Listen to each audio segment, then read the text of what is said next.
Aleluia! Bendito seja o nome do Senhor. Aleluia! Obrigado por você estar comigo nesta noite, em nome de Jesus.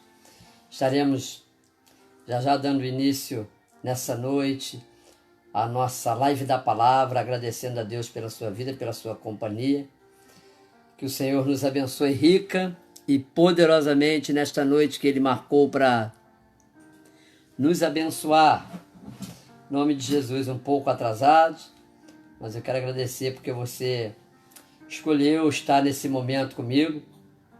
Hoje, com muita alegria, nós retomamos na nossa igreja, em Silva Jardim, na Igreja Metodista, os cultos presenciais, e isso alegra muito o nosso coração.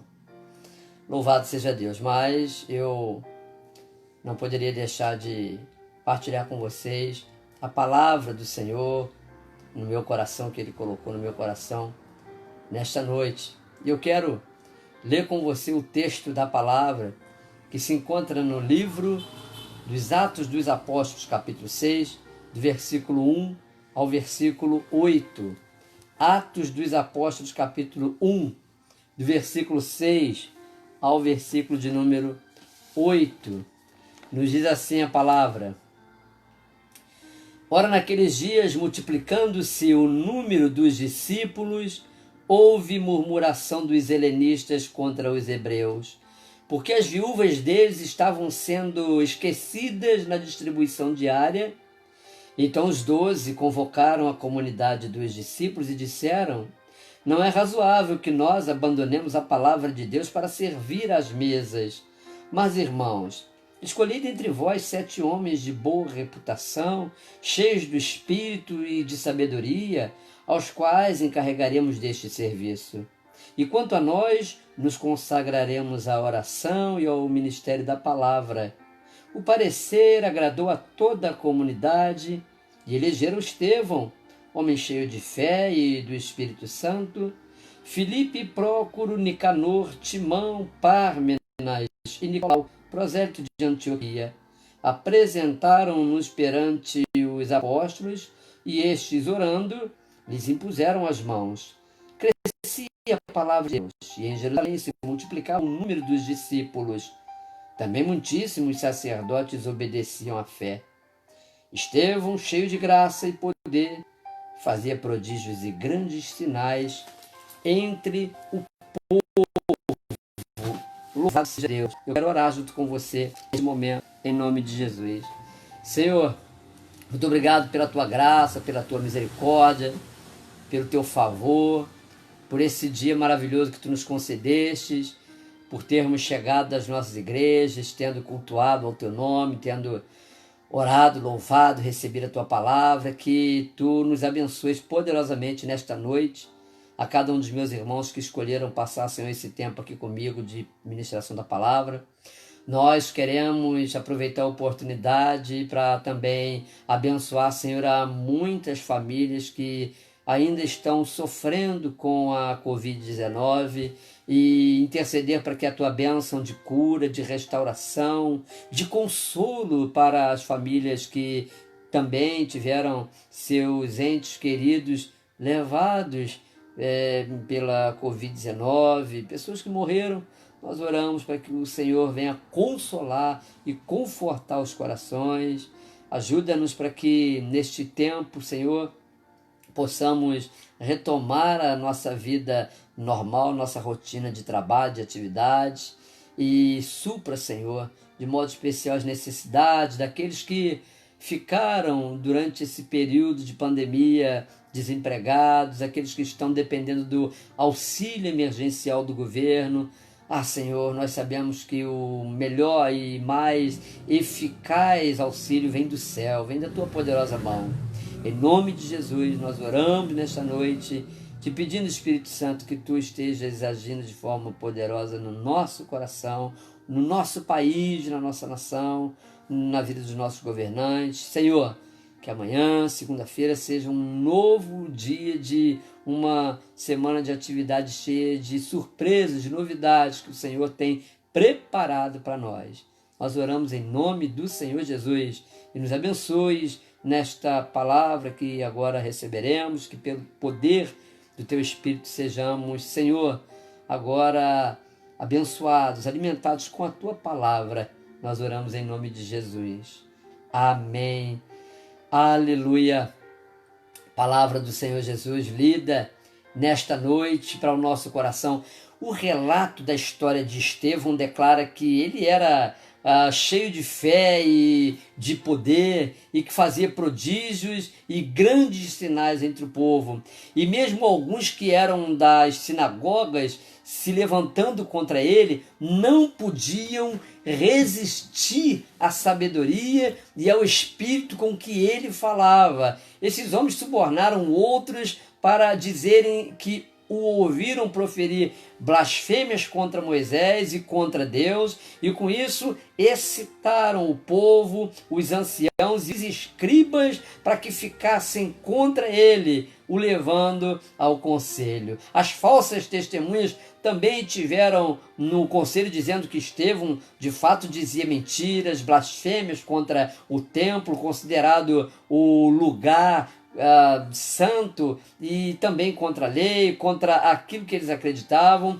Injustamente eles disseram que Estevão disse que destruiria a cidade e mudaria também costumes que Moisés os orientou. Apesar de todas as acusações, de acordo com as Escrituras, todos os que estavam assentados no conselho viam que o rosto de Estevão estava como o de um anjo no momento em que eles pegaram nas pedras para apedrejá-lo. Quando o sumo sacerdote perguntou a Estevão se procedia a acusação contra ele, ele respondeu com muita clareza, defendendo o que Moisés havia dito. Ele começa a pregar para os sumos sacerdotes, exemplificando o agir de Deus por meio da própria história desde o nascimento e criação que Moisés recebeu. E falou ainda de Abraão, o Senhor havia feito através de Abraão, da promessa de lhe dar descendente, de que as estrelas que haviam no céu e a areia do mar seria a medida com que Abraão deveria também contar os seus descendentes. Citou José, que mesmo sendo vendido pelos próprios irmãos por inveja, Deus não deixou de ser com ele durante sua explicação. Estevão reafirmou sua fé no Deus de Abraão, de Isaac e Jacó, ao citar também Davi, seu filho Salomão e o processo de construção do templo. Ressaltou ainda que o Altíssimo não habita em templos feitos por mãos de homens, como diz o profeta: o céu é o meu trono, e a terra o estrado dos meus pés. Que casa me edificareis, diz o Senhor, ou qual é o lugar do meu repouso? Porventura não fez minha mão todas as coisas? Essa palavra está em Atos dos Apóstolos, no capítulo 7, versículos 48 e 49, uma citação de Estevão ao texto sagrado. Terminada aquela explanação, Estevão questionou a atitude daqueles homens que o acusavam injustamente, chamando de homens de dura cerviz, incircuncisos de coração, que insistiam em resistir ao Espírito Santo, como havia feito já também os seus próprios pais. Disse ainda que seus pais mataram, perseguiram os profetas. Estes homens, quando ouviram isso, ficaram enfurecidos. Estevão foi expulso da cidade, foi apedrejado, e as testemunhas, a Bíblia diz, depuseram as suas vestes aos pés de um homem chamado Saulo, que depois veio a se converter e conhecido por nós como Paulo de Tarso. Ao ser apedrejado, Estevão pediu ao Senhor Jesus que recebesse o seu espírito, e ainda pediu para não imputar aos seus algozes, aos seus perseguidores, aos seus assassinos, nenhum pecado. E dizendo isso, a Bíblia diz que ele faleceu. A palavra de Deus, a Bíblia Sagrada, não fala muito a respeito de Estevão, mas o pouco que fala é suficiente para confirmar o principal a seu respeito, que ele era homem cheio de fé e do Espírito Santo. Sabemos que existem pessoas que desejam ser reconhecidas, conhecidas na igreja pelo que fazem, pelas posições que ocupam na hierarquia religiosa, mas a pessoa de quem estamos falando exercia uma função que não parece, num primeiro momento, exigir tanto de uma pessoa para o ministério de servir à mesa. A instituição dos diáconos visou atender a uma demanda na igreja primitiva relacionada ao crescente número de discípulos seguidores de Jesus.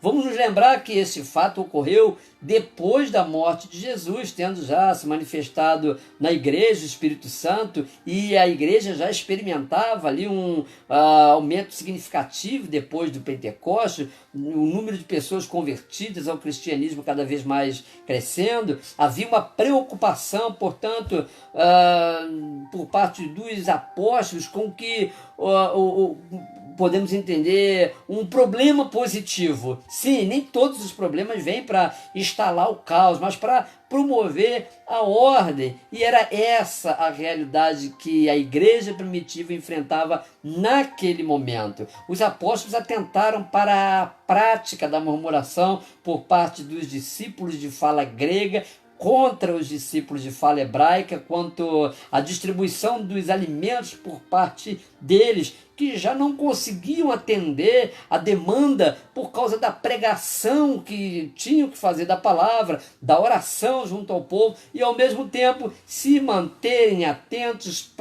com a questão social que consistia, dentre outras coisas, na distribuição diária dos alimentos para os milhares de seguidores de Jesus, os quais eles tinham, e agora a responsabilidade também de prover a refeição diária deles.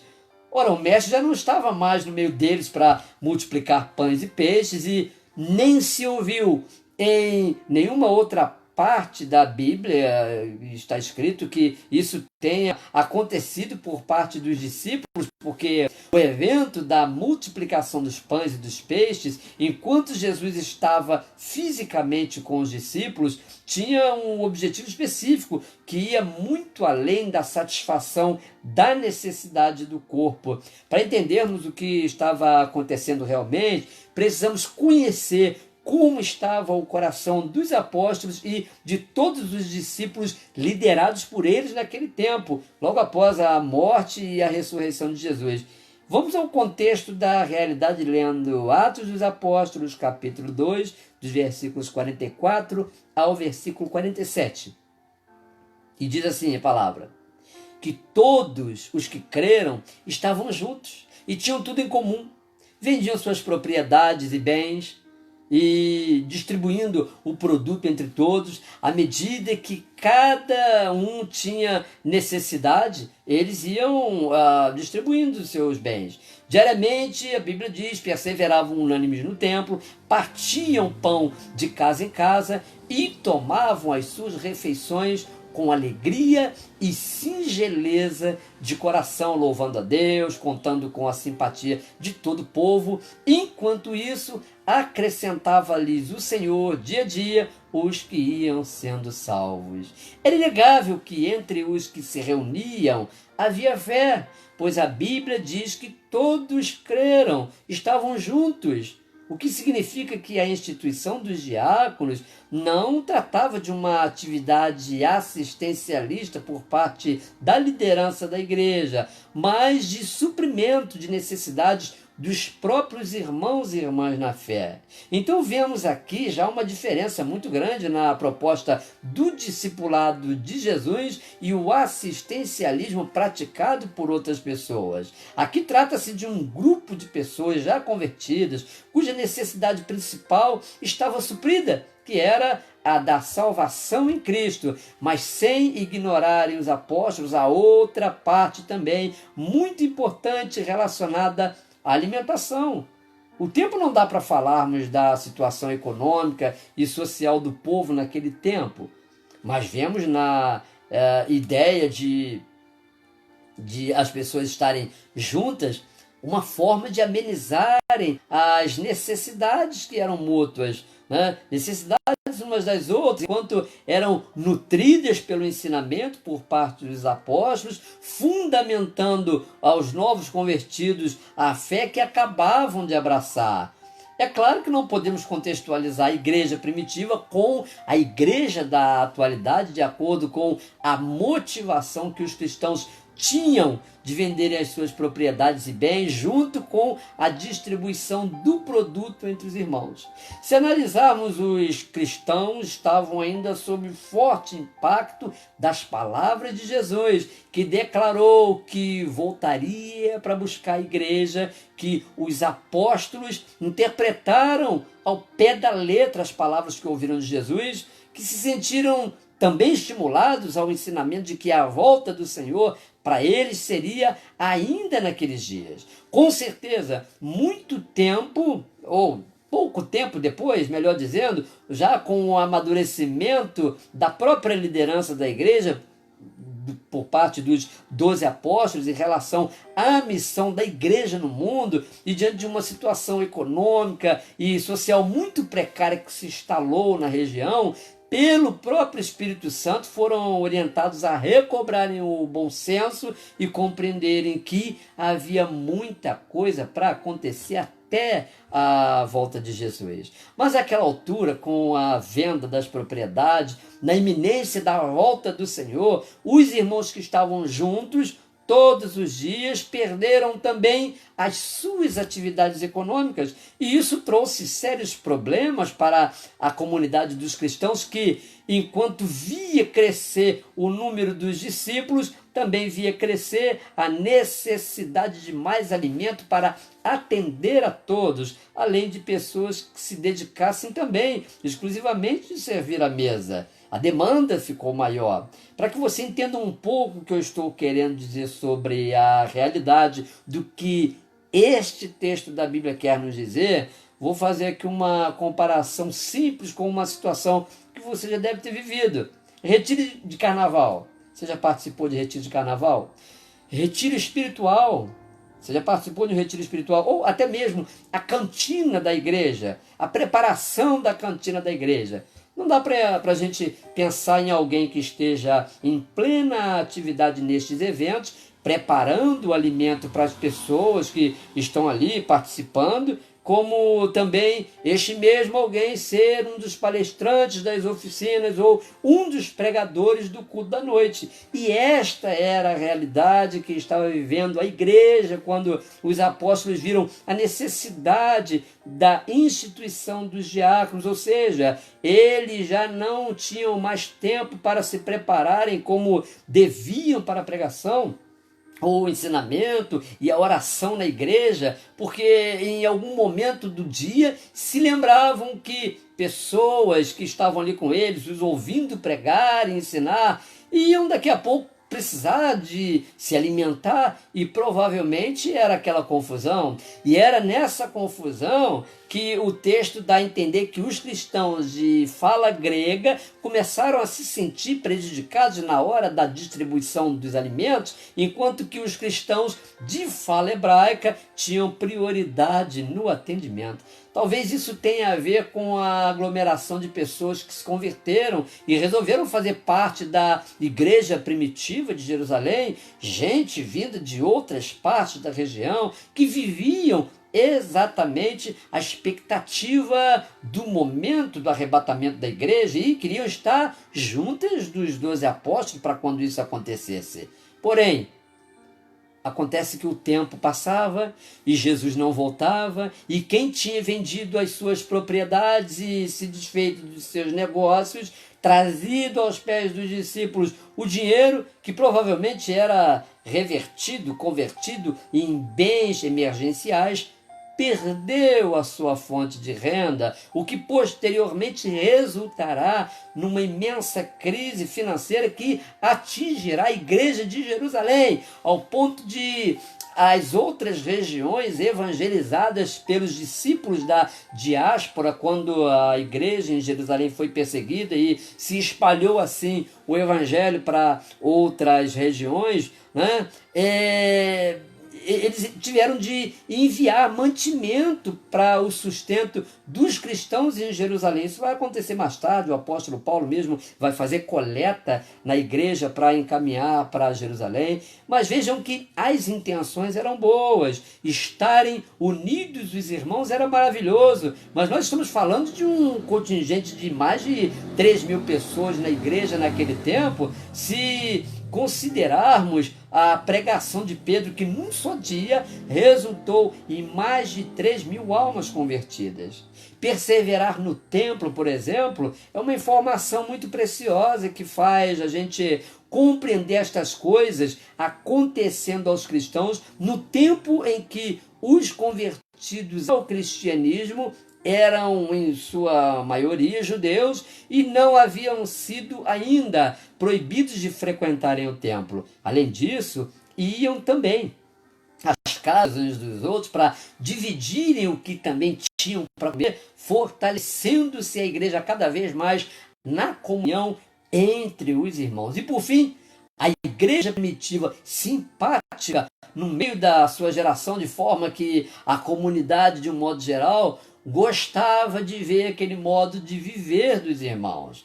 Por conta dessa simpatia, claro, movido pelo poder e pela unção do Espírito Santo, a igreja crescia e se fortalecia com cada vez mais pessoas sendo salvas. As pessoas que passavam a fazer parte da igreja não iam apenas assistir aos cultos, mas imediatamente passavam a fazer parte da grande comissão missionária, tendo como orientadores os próprios apóstolos que os ajudavam na interpretação da Bíblia para que fundamentassem a sua fé em Jesus. Detalhe, a Bíblia era composta apenas dos escritos do Novo ou do Antigo Testamento, dos livros da Lei, a Torá, que são os 5 livros de Moisés, e alguns livros que fazem parte da nossa Bíblia hoje, referentes aos profetas do Antigo Testamento.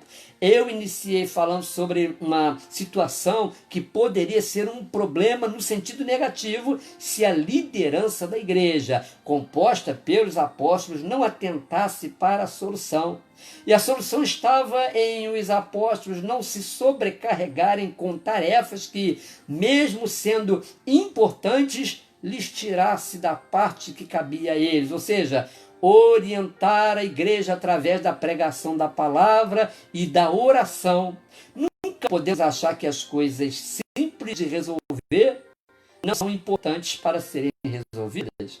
A igreja vivia uma crise entre os irmãos que, se os apóstolos negligenciassem cuidar de simples, dando a devida importância necessária, a pregação do evangelho sofreria um risco de ser muito prejudicada, principalmente em relação ao bom conceito que a igreja já tinha na comunidade onde estava inserida. No primeiro momento, parece que quem atua em algum ministério na igreja hoje, que não seja o ministério da palavra, que se traduz em conhecimento, ou o da oração, que se traduz por intimidade com Deus, não necessariamente precisa ter muito conhecimento e nem muita intimidade com Deus.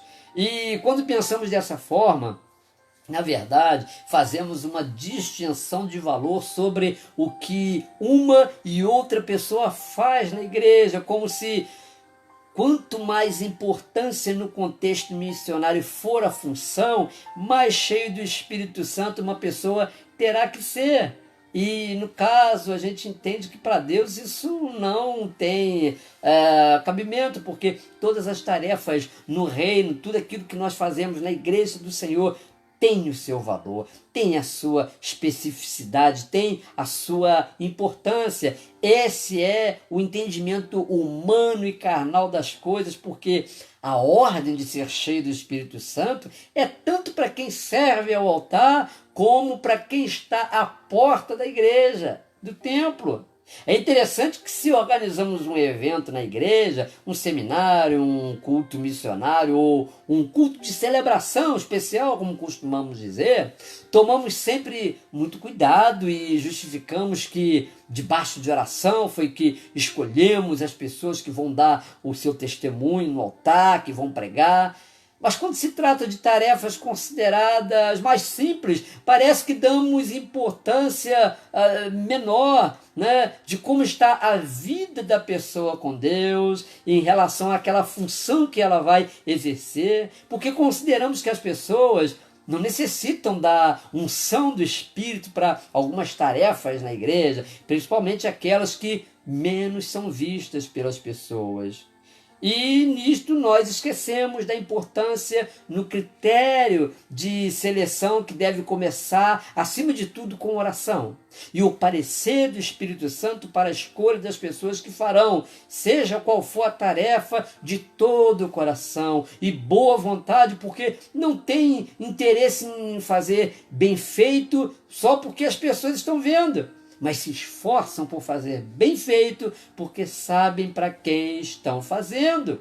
É por isso que os levou os apóstolos a escolherem, foi exatamente isso que levou os apóstolos a escolherem os diáconos, seguindo critérios que muitas vezes ignoramos, de acordo com o que a pessoa deve fazer. O que significa uma pessoa de boa reputação, como era uma prerrogativa dos diáconos, para a escolha dos diáconos. Primeiro que a boa reputação não é algo que se compre, mas que se constrói ao longo dos anos, e quanto mais sólida, embasada no caráter, no fazer o bem, no servir ao próximo com integridade, menor serão os abalos dessa estrutura. E jamais você verá uma pessoa tendo a sua reputação destruída por outra pessoa. Pessoas que se dizem atingidas em sua boa reputação deveriam olhar para trás e ver o caminho que percorreu e vem percorrendo, porque ninguém destrói a reputação de ninguém, senão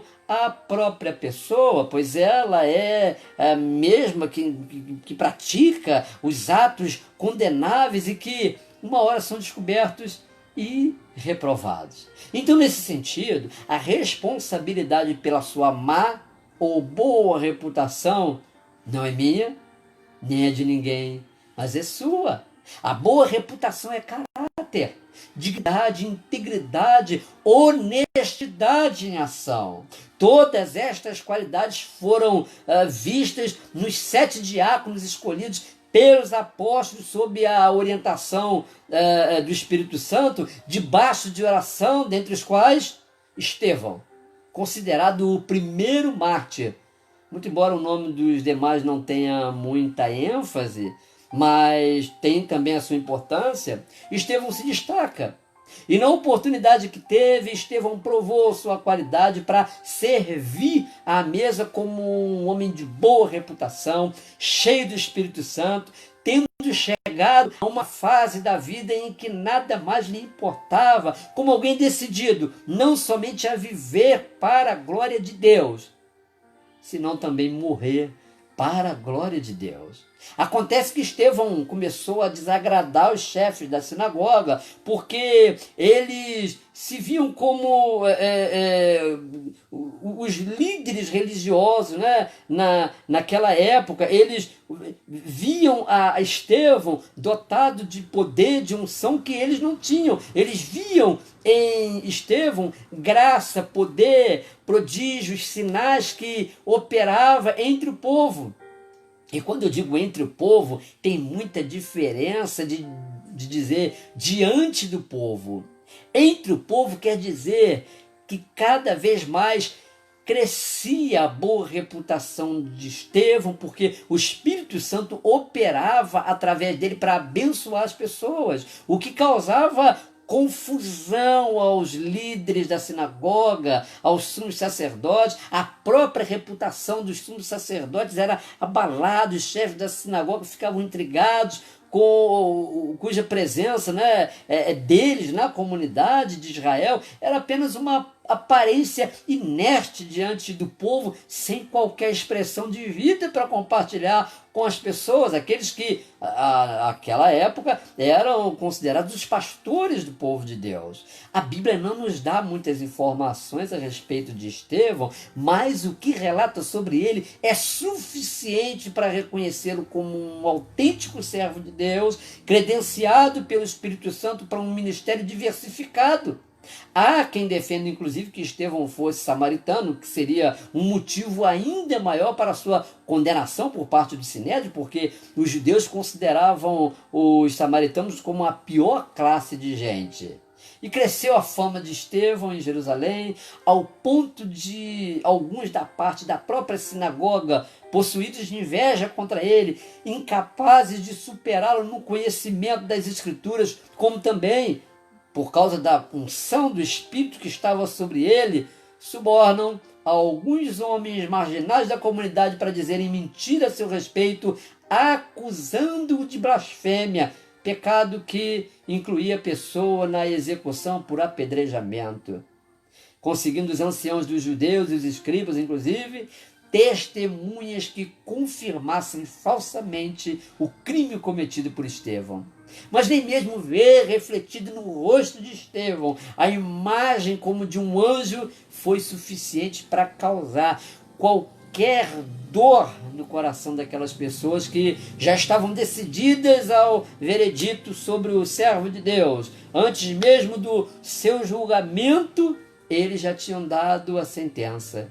E quando o sumo sacerdote pergunta para Estevão se procedia a acusação contra ele, Estevão, em vez de blasfemar contra Deus e a sua sorte como servo de Jesus Cristo, amaldiçoando aquelas pessoas, passa a pregar o evangelho aos seus acusadores, como se fosse aquela a sua última oportunidade de ajudá-los a se arrependerem.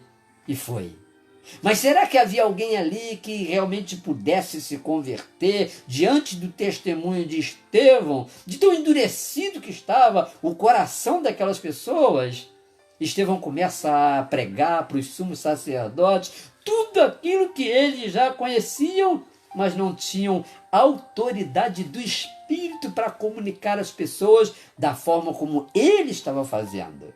Dos 60 versículos do capítulo 7 do livro de Atos dos Apóstolos, 55 relacionam-se diretamente à pregação de Estevão, aos sumos sacerdotes e às autoridades religiosas, o que pode ser considerado um dos maiores sermões, confirmando aos judeus o ministério de Jesus, que eles rejeitaram e mataram porque não o reconheceram como Messias.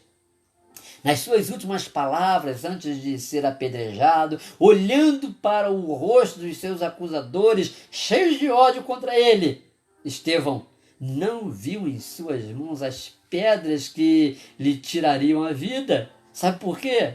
Porque estava exatamente olhando para o alto, dizendo que via o céu aberto e Jesus de pé ao lado direito de Deus, como que dizendo para Estevão: vem, Estevão, porque terminou a sua missão. Sinceramente, quem cheio do Espírito Santo e diante de uma visão tão gloriosa vai se distrair com as pedras que estão nas mãos dos falsos acusadores para lançar contra si? Por isso é que ninguém pode destruir a sua reputação. Se a sua visão e o propósito do seu coração estiverem direcionados para Jesus, e se o que você está fazendo, ainda que lhe incorra numa acusação falsa, for para a glória de Deus. Estevão viu a glória de Deus numa circunstância em que muitos de nós talvez não estejamos preparados para enfrentar, ou sequer admitir que, acontecendo, Deus não esteja no controle da situação. Associamos a experiência da glória de Deus somente às experiências agradáveis que nos ocorrem dentro da nossa zona de conforto, quando, na verdade, o que nos atrai mesmo é a glória dos homens, ou como seremos reconhecidos pela fama do que estamos fazendo. Estevão não teve tempo de se tornar famoso na terra, mas o seu testemunho, veja bem que coisa maravilhosa. Estevão não teve tempo para se tornar um famoso na terra, mas o seu testemunho, ele repercutiu, sabe aonde? Ele repercutiu no céu. ao ponto de fazer o próprio Senhor Jesus se levantar do trono da sua glória como ele viu e dirigir a ele o olhar de confirmação do fim gloriosamente consumado da sua vida e do seu ministério. O nome dele, Estevão. Seu ministério, diaconia, o serviço. Seu hobby, desafiar autoridades terrenas a crerem na autoridade de Deus. O recurso que ele utilizava, boa reputação e poder do Espírito Santo. Se tivermos um nome a zelar, um ministério reconhecido de serviço e formos cheios do poder do Espírito Santo, tudo quanto fizermos será com o objetivo de glorificar a Deus e de edificar as vidas das pessoas, ainda que cumprindo estes propósitos que agradam a Deus, não gozemos de prestígio perante as autoridades humanas. Mas será que o testemunho de Estevão ressoou no coração de algum endurecido que assistia ao seu apedrejamento? A Bíblia diz que Paulo foi uma das testemunhas da morte de Estevão, cujas roupas foram colocadas aos seus pés antes de ele ser despido para a morte, e que Paulo concordou com a sua morte. Estevão também não viu o impacto do seu testemunho e como isso influenciou de forma poderosa na conversão daquele que veio a ser um dos maiores personagens do cristianismo, o apóstolo Paulo. E é o próprio Paulo que declara sobre esta verdade em Atos dos Apóstolos, no capítulo 22, versículo 20, acrescentando que foi ele quem guardou as vestes de Estevão. Quem sabe Paulo, olhando para aquela roupa suja de sangue que ele tinha guardado, não tenha também sofrido fortes dores na alma mais tarde, mas sem se considerar digno do perdão de Deus e se arrepender, em vez disso ele buscou intensificar a sua ira contra os cristãos como se pudesse aplacar sua consciência pesada. Talvez uma das coisas que tenha contribuído para que Paulo viesse a crer em Jesus e se arrepender dos seus pecados sejam as últimas palavras que ouviu Estevão pronunciar, quando disse no versículo 60 do capítulo 7 de Atos dos Apóstolos: Senhor, não lhes imputes este pecado. Com estas palavras adormeceu. Eu creio que é disso que as pessoas precisam receber de nós, perdão, mesmo que tenham sido culpadas de alguma forma por coisas ruins que nos aconteceram. Junto com o ato de perdoar, nós revelamos às pessoas que em algum momento tiveram sucesso em nos prejudicar, ou aquelas que tentaram, mas não conseguiram nos prejudicar. Nós confirmamos a nossa boa reputação e o quanto somos, de fato, cheios do Espírito Santo. Você quer ver a glória de Deus? Então se sujeite à vergonha, se sujeite à calúnia, à inveja, à mentira que fala a seu respeito, e não tente se distrair com as informações mentirosas dos que dizem essas coisas a seu respeito. Mas mantenha o seu foco no céu, em Jesus. Quem sabe a sua reação agora resulte na glorificação a Deus mais tarde e na salvação de outros que não acreditam agora em você, mas o seu testemunho repercutirá. Conforme diz o texto de 1 de Pedro, capítulo 3, versículo 14 a 17, eu quero mencionar a você. Não vos amedronteis, portanto, com as suas ameaças, nem fiqueis alarmados, antes santificai a Cristo como Senhor em vosso coração, estando sempre preparados para responder a todo aquele que vos pedir razão da esperança que há em vós, fazendo todavia com mansidão e temor, com boa consciência, de modo que naquilo em que falam contra vós outros, fiquem envergonhados os que difamam o vosso bom procedimento em Cristo, porque se for da vontade de Deus, é melhor que sofrais por praticardes o que é bom do que praticando o mal.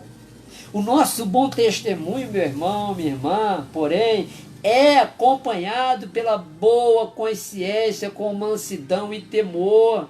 Sim, do contrário é a arrogância carnal, disfarçada de espiritualidade superior, o que nos impede de acessarmos o coração das pessoas, atraindo-as para Cristo, que em tudo nos recomenda a humildade. Deus chamou você para fazer a diferença e não para ser diferente. Deus chamou você para ser igual. Seja igual. Se identifique com as pessoas com empatia, com simpatia. Caia na graça delas, deixe que percebam em você a diferença de uma pessoa de boa reputação, cheia do Espírito Santo. Diferença que não separa, mas une e aproxima a pessoa da glória de Deus e da graça de Deus. Aproxima todas as pessoas que convivem com você. Que Deus te abençoe ricamente. Que a sua vida seja regada pelo poder, pela graça, pela unção do Espírito. Que você faça diferença na sua geração, no ambiente da sua convivência com outras pessoas. Em nome de Jesus. Que o Senhor te abençoe. Eu quero orar pela sua vida. Senhor, louvado e glorificado seja o teu nome. Quantos testemunhos maravilhosos a tua palavra tem para nos dar a respeito de homens e mulheres que se entregaram incondicionalmente a ti e ainda consideraram a sua vida como sem nenhum valor, se a forma como viviam não fosse para glorificar o teu nome e para edificar vidas. Em nome de Jesus, nos ajude, Senhor, também a colocarmos como prioridade na nossa vida, na nossa comunhão contigo, o propósito de te honrar, de te glorificar. Nos ajude a olharmos para ti, a voltarmos o nosso olhar para o céu, para que não nos entretamos com as pedras que muitas vezes são lançadas sobre nós, algumas certeiras, outras não, mas que o nosso coração esteja em ti, porque olhando para ti nós estaremos sendo também, Senhor, preenchidos pelo teu amor, pela tua graça, pela tua misericórdia, e saberemos muito bem compartilhar tudo aquilo que recebemos do teu Espírito com aqueles que principalmente se apresentam a nós tão pobres de espírito. Em nome do Senhor Jesus, que o Senhor nos abençoe de forma poderosa e o nosso ministério seja voltado para honrar, glorificar o teu nome e edificar vidas, e seja qual for a tarefa que executamos na igreja, se a do altar, se a da porta, se a que está mais em evidência, se aquela que ninguém vê, nós queremos fazer de boa vontade, de todo o coração, para agradar o Senhor, porque sabemos em quem temos crido e a quem queremos agradar. Louvado seja o teu nome, seja sobre nós a tua bênção. Obrigado, Espírito Santo, que a nossa boa reputação seja preservada pelo teu Espírito, enquanto somos revestidos do poder e da unção do Espírito Santo, fazendo a diferença, sendo iguais, mas vivendo uma vida para louvor da tua glória. Nós oramos e te agradecemos, em nome de Jesus. Você tenha uma semana cheia da graça de Deus, em nome de Jesus. Um abraço, até a próxima, e obrigado pela sua